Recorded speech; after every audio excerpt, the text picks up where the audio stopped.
اس کی آنکھوں میں میرے لیے محبت تھی، مگر وہ زبان سے ہمیشہ انکار کرتی رہی۔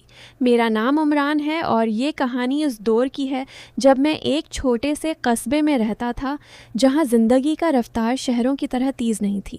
ہمارا قصبہ پہاڑوں کے دامن میں بسا ہوا تھا، جہاں صبح کی دھند دیر تک وادیوں میں ٹھہری رہتی اور شام کو سورج پہاڑوں کے پیچھے ڈوبتے ہوئے پورے آسمان کو سرخی میں رنگ دیتا۔ میں ایک سرکاری اسکول میں استاد تھا اور میری زندگی نہایت سادہ اور پرسکون تھی۔ صبح اسکول جانا، بچوں کو پڑھانا، شام کو گھر واپس آنا اور رات کو کتابیں پڑھتے ہوئے سو جانا، یہی میرا معمول تھا۔ اسی اسکول میں ایک اور استانی بھی پڑھاتی تھیں جن کا نام سائرہ تھا۔ وہ ریاضی اور سائنس کے مضامین پڑھاتی تھیں اور اپنے کام میں بہت سنجیدہ اور محنتی تھیں۔ میں نے پہلی بار انہیں اسٹاف روم میں دیکھا تھا جب وہ نئی اس اسکول میں تعینات ہوئی تھیں۔ ان کی شخصیت میں ایک عجیب سی وقار اور سنجیدگی تھی جو انہیں باقی اساتذہ سے مختلف بناتی تھی۔ وہ کم بولتی تھی مگر جب بھی بولتے ان کی بات میں ایک گہرائی ہوتی تھی۔ ابتدا میں ہمارا تعلق صرف پیشہ ورانہ تھا۔ ہم اسٹاف روم میں ملتے، اسکول کے کام کے بارے میں بات کرتے، کبھی کبھار بچوں کے بارے میں تبادلہ خیال کرتے، اور بس۔ مگر آہستہ آہستہ ہماری بات چیت میں ایک نئی گرمجوشی آنے لگی۔ سائرہ کبھی کبھار مجھ سے کسی کتاب کے بارے میں پوچھتے کیونکہ انہیں معلوم تھا کہ مجھے پڑھنے کا شوق ہے۔ میں انہیں اپنی پسندیدہ کتابیں دیتا اور وہ بڑے شوق سے پڑھتے۔ یہ کتابوں کا تبادلہ ہماری دوستی کی بنیاد بن گیا۔ میں نے محسوس کیا کہ جب بھی سائرہ میری طرف دیکھتے ان کی آنکھوں میں ایک عجیب سی چمک ہوتی تھی، ایک ایسی چمک جو الفاظ سے زیادہ کچھ کہتی تھی۔ کبھی کبھار جب ہم اسکول کے برآمدے میں کھڑے بات کرتے، ان کی نظریں مجھ سے ملتے اور کچھ لمحوں کے لیے ٹھہر جاتے، پھر وہ شرما کر نظریں جھکا لیتے۔ میں ان لمحوں کو محسوس کرتا مگر کبھی الفاظ میں بیان نہیں کر پاتا تھا کہ یہ کیا ہے۔ اسکول کے دوسرے اساتذہ بھی یہ محسوس کرنے لگے تھے۔ ہمارے ایک ساتھی استاد جن کا نام مسعود تھا اکثر مذاق میں کہتے کہ عمران صاحب، سائرہ صاحبہ کی آنکھیں آپ کے لیے کچھ اور ہی کہانی سناتی ہیں، آپ کب اس کہانی کو سمجھیں گے؟ میں ہنس کر بات ٹال دیتا مگر دل ہی دل میں مجھے یہ باتیں اچھی لگتیں۔ مجھے بھی یہ احساس ہونے لگا تھا کہ میں سائرہ کی طرف مائل ہو رہا ہوں، مگر میں یہ نہیں جانتا تھا کہ وہ میرے بارے میں کیا محسوس کرتی ہیں۔ ایک دن اسکول میں سالانہ تقریب کا انتظام ہو رہا تھا اور مجھے اور سائرہ کو ایک ساتھ کچھ ذمہ داریاں سونپی گئیں۔ ہم دونوں کو مل کر پروگرام کی تیاری کرنی تھی، بچوں کی مشقیں کروانی تھیں اور اسٹیج کی سجاوٹ دیکھنی تھی۔ اس کام کے دوران ہمیں ایک ساتھ زیادہ وقت گزارنے کا موقع ملا۔ ہم دن بھر ایک ساتھ کام کرتے، کبھی ہنستے، کبھی کسی مسئلے پر مشورہ کرتے۔ اس دوران میں نے سائرہ کے مزاج کو مزید قریب سے جاننا شروع کیا۔ میں نے دیکھا کہ سائرہ بہت حساس دل کی مالک تھیں۔ وہ بچوں سے بہت پیار کرتی تھیں، غریب طالب علموں کی خاموشی سے مدد کرتے اور کبھی اس کا ذکر تک نہ کرتے۔ ان کی سادگی اور نیک دلی نے میرے دل میں ان کے لیے احترام کے ساتھ ساتھ محبت کے جذبات بھی جگا دیے۔ ایک دن تقریب کی تیاری کے دوران جب ہم دونوں اسٹیج کی سجاوٹ کر رہے تھے، میری نظر سائرہ پر پڑی جو کچھ پھول ترتیب دے رہی تھیں۔ ان کے چہرے پر شام کی روشنی پڑ رہی تھی اور اس لمحے مجھے احساس ہوا کہ میں واقعی ان سے محبت کرنے لگا ہوں۔ اس رات میں نے فیصلہ کیا کہ میں سائرہ سے اپنے دل کی بات کہوں گا۔ اگلے دن اسکول میں موقع ملتے ہی میں نے ہمت کی اور سائرہ سے کہا کہ مجھے آپ سے کچھ ذاتی بات کرنی ہے۔ ان کے چہرے پر ایک ہلکی سی گھبراہٹ آئی مگر وہ رک گئیں۔ میں نے آہستہ آہستہ اپنے جذبات کا اظہار کیا، بتایا کہ میں ان کی موجودگی میں کیسا محسوس کرتا ہوں اور یہ کہ میں چاہتا ہوں کہ ہمارا یہ تعلق مزید آگے بڑھے۔ سائرہ نے پوری بات خاموشی سے سنی۔ ان کی آنکھوں میں وہی چمک تھی جو میں نے پہلے کئی بار دیکھی تھی، مگر جب انہوں نے جواب دیا تو ان کے الفاظ میرے دل کو چھلنی کر گئے۔ انہوں نے کہا کہ عمران صاحب، آپ ایک اچھے انسان ہیں اور میں آپ کی عزت کرتی ہوں، مگر میں آپ سے کسی رشتے کی توقع نہیں رکھ سکتی۔ میں نے پوچھا کیوں؟ تو انہوں نے کہا کہ یہ میری مجبوری ہے اور اس بارے میں مزید بات نہ کریں تو بہتر ہے۔ یہ کہہ کر وہ تیزی سے وہاں سے چلی گئیں۔ میں حیران و پریشان وہیں کھڑا رہ گیا۔ میں سمجھ نہیں پا رہا تھا کہ ان کی آنکھوں کی چمک اور ان کے الفاظ کا انکار، یہ دونوں باتیں کیسے ایک ساتھ ہو سکتی ہیں۔ اس دن کے بعد سائرہ نے مجھ سے فاصلہ رکھنا شروع کر دیا۔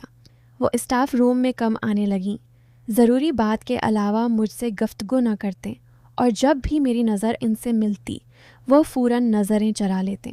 میں نے محسوس کیا کہ ان کا یہ رویہ صرف نفرت یا بے اعتنائی کا نہیں تھا، بلکہ اس میں ایک تکلیف بھی چھپی ہوئی تھی، جیسے وہ خود بھی اس فاصلے سے پریشان ہوں۔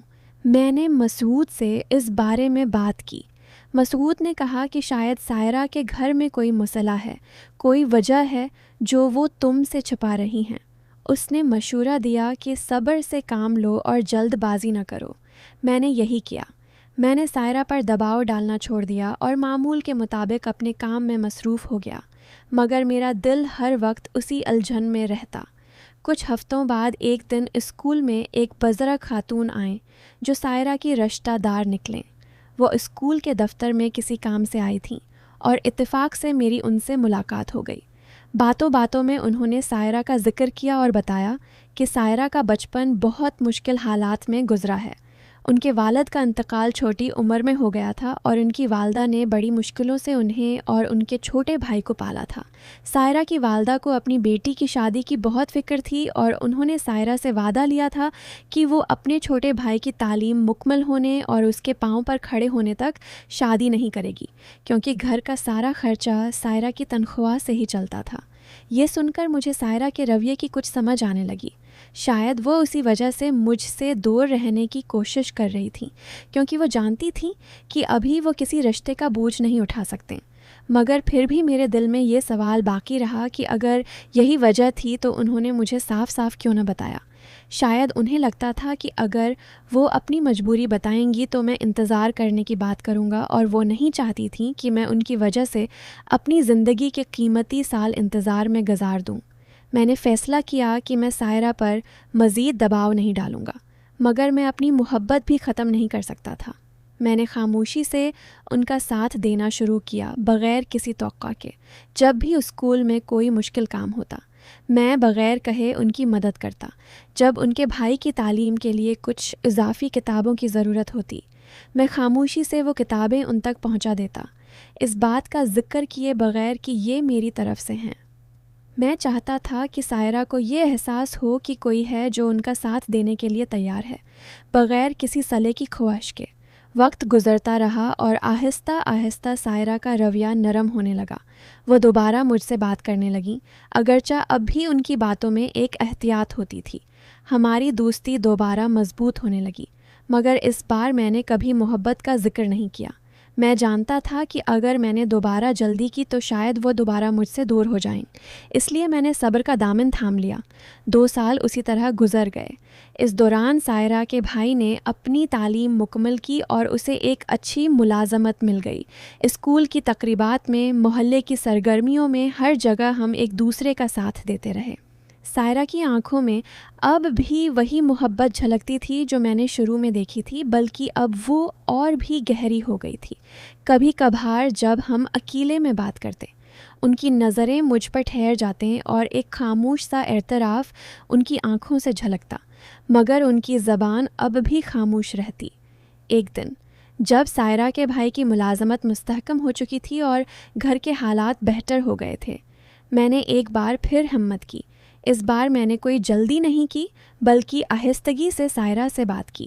میں نے کہا کہ میں جانتا ہوں کہ تمہاری زندگی میں کیا مشکلات رہی ہیں اور میں نے کبھی تم پر دباؤ نہیں ڈالا، مگر اب میں صرف اتنا جاننا چاہتا ہوں کہ کیا تمہارے دل میں میرے لیے وہی جگہ ہے جو مجھے تمہاری آنکھوں میں ہمیشہ نظر آئی۔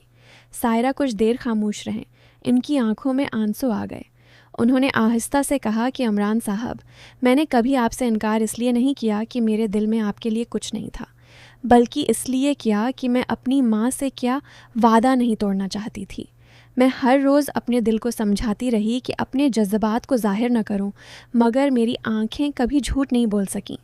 یہ سن کر میرے دل کو ایک عجیب سا سکون ملا۔ سالوں کی خاموشی اور انتظار کے بعد آخرکار سچائی سامنے آ گئی تھی۔ اس دن کے بعد ہم دونوں نے اپنے خاندانوں سے بات کی۔ سائرہ کی والدہ نے جب انہیں معلوم ہوا کہ میں کتنے عرصے سے خاموشی سے سائرہ کا اور ان کے بیٹے کا ساتھ دیتا رہا ہوں تو ان کا دل بھی نرم پڑ گیا۔ انہوں نے ہماری شادی کی رضامندی دے دی۔ کچھ مہینوں بعد ہماری شادی ہو گئی، اسی چھوٹے سے قصبے میں جہاں ہم نے اپنی محبت کا یہ طویل اور صبر آزما سفر طے کیا تھا۔ آج جب میں پیچھے مڑ کر دیکھتا ہوں تو مجھے احساس ہوتا ہے کہ محبت ہمیشہ الفاظ کی محتاج نہیں ہوتی۔ کبھی کبھار آنکھیں وہ باتیں کہہ دیتی ہیں جو زبان کہنے سے قاصر رہتی ہے۔ سائرہ کی زبان نے مجھے کئی بار انکار کیا، مگر ان کی آنکھوں نے کبھی جھوٹ نہیں بولا، اور شاید یہی وہ چیز تھی جس نے مجھے صبر کرنا سکھایا، انتظار کرنا سکھایا اور یہ سمجھایا کہ سچی محبت کبھی جلد بازی کی محتاج نہیں ہوتی۔ اب سائرہ اور میں ایک ساتھ زندگی گزار رہے ہیں۔ وہ اب بھی اسی اسکول میں پڑھاتی ہیں اور میں بھی۔ ہمارے بچے بھی اسی قصبے میں پل رہے ہیں جہاں ہماری محبت نے جنم لیا تھا۔ کبھی کبھار جب ہم پرانی باتیں یاد کرتے ہیں، سائرہ ہنس کر کہتی ہیں کہ اگر تم نے صبر نہ کیا ہوتا تو شاید ہم آج ایک ساتھ نہ ہوتے، اور میں انہیں کہتا ہوں کہ تمہاری آنکھوں نے ہی مجھے صبر کرنا سکھایا تھا، کیونکہ ان آنکھوں میں مجھے ہمیشہ سچ نظر آتا تھا، چاہے تمہاری زبان کچھ بھی کہتی رہی ہو۔ یہ کہانی ہمیں سکھاتی ہے کہ محبت میں انکار ہمیشہ دل کی آواز نہیں ہوتا، کبھی کبھار یہ حالات کی مجبوری بھی ہوتی ہے۔ اگر ہم صبر سے کام لیں، دوسروں کے حالات کو سمجھنے کی کوشش کریں اور بغیر کسی توقع کے ان کا ساتھ دیں، تو اکثر وقت خود ہی وہ راستے کھول دیتا ہے جو پہلے بند نظر آتے تھے۔ محبت اگر سچی ہو تو وہ انتظار کے تمام امتحانوں میں پورا اترتی ہے اور آخرکار اپنی منزل تک ضرور پہنچتی ہے، چاہے اس کے لیے کتنا ہی وقت کیوں نہ لگے۔ میری اور سائرہ کی کہانی شاید کسی فلم یا ناول جیسی نہیں، مگر یہ ہماری اپنی حقیقی زندگی کی